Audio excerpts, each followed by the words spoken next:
Hey, how's it going? Get ready for gimmick video.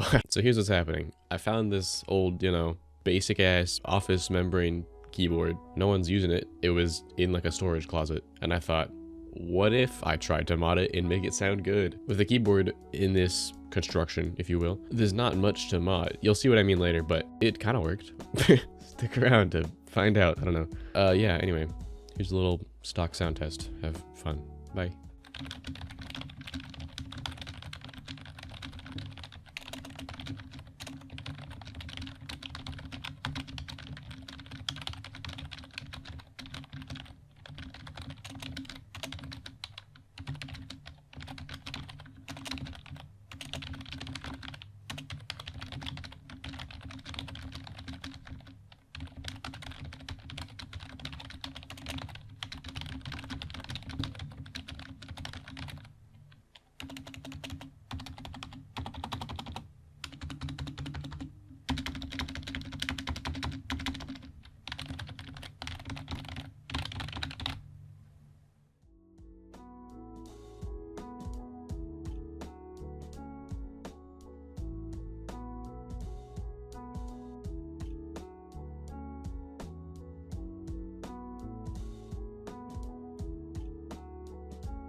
I checked to see if I could like fit some sort of sound dampening or foam in there somewhere, but turns out there's not really room in a keyboard like that. Also, I figured the rubber dome kind of deal going on might function as sound dampening on its own, so yeah.